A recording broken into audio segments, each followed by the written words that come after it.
Hello everyone, kumusta po kayo? I hope that you are all doing good. Since the time that I posted my first video about dual citizenship, I have read a lot of different views and reactions. Some are happy about it and others are not. Some find it serving their purpose while others see it as a risk.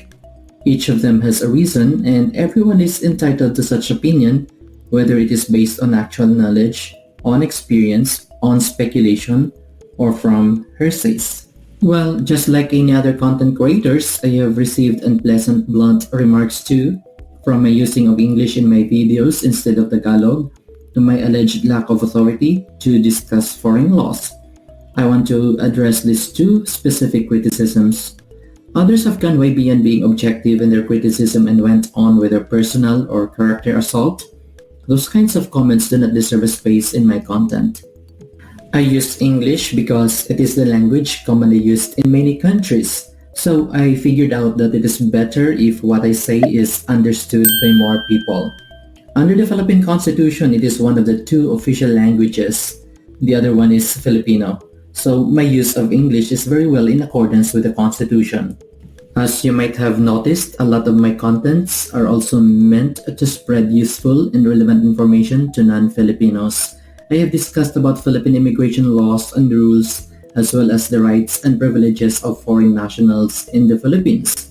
It will serve no practical use if I talk to foreign nationals in Filipino, unless they are like the famous Kulas of Becoming Filipino.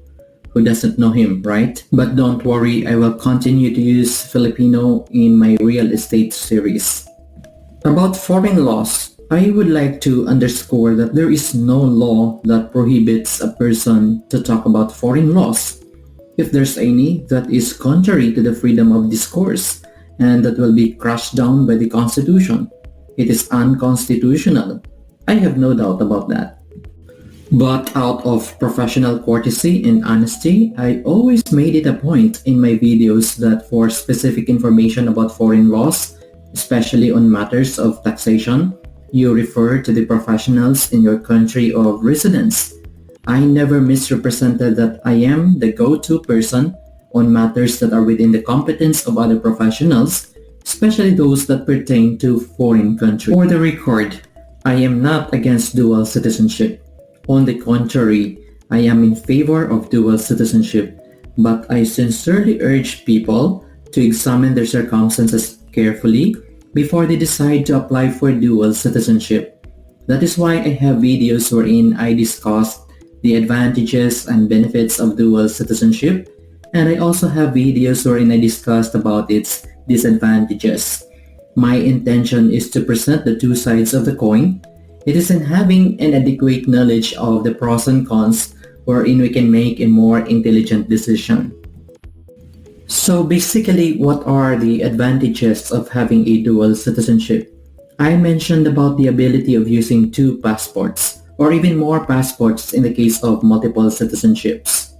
You can stay in either country indefinitely, meaning you can enter and exit anytime.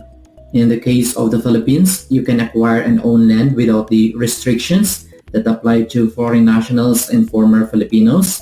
You can do any business without the restrictions on foreign ownership. When I say any business, the legal ones, of course. You can participate in the political exercise such as voting during the election, but you must renounce your other citizenship if you want to run for public office. You can also resume with your practice of your profession upon getting your license or permit from the regulatory body. But what are the disadvantages? One that many are worried about is the possibility of double taxation. But I have explained that when your country has a tax treaty with the Philippines, you may be able to apply for tax exclusion, tax exemption, or preferential tax rate in one country for an income earned in the other country.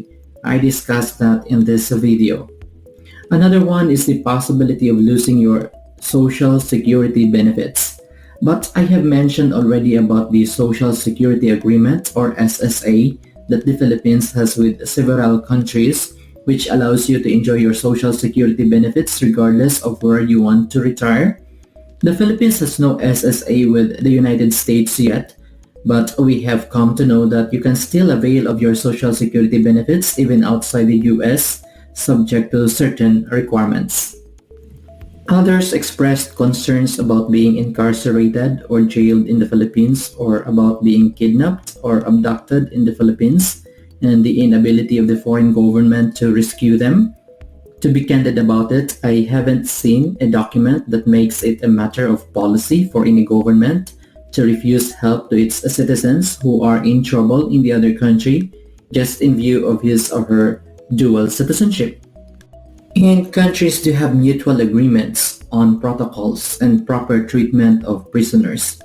But in the first place, you want to become a citizen of such country only whose security, peace and order condition and legal system you trust, right? What if there's a war?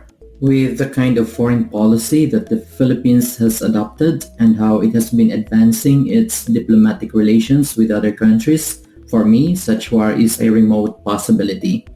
I know that others would disagree with me, but again, as I have said, I welcome free discourse and you are free to express your disagreement. You might ask me, so what really is it that you are advocating here? I am not advocating that you should have dual citizenship. Neither am I advocating against it. But for me, dual citizenship has more advantages than disadvantages that is gauging from my own personal circumstances. How about you? Do you think dual citizenship will put you in a better position or situation? Why don't you let us know by leaving a comment below? I hope that this video would put everything in the right context. If you wish to be notified of our future videos, please don't forget to subscribe to this channel and hit that notification bell icon. Always remember, ignorance of the law excuses no one from compliance therewith. I will see you in my next video. Ingat po kayo.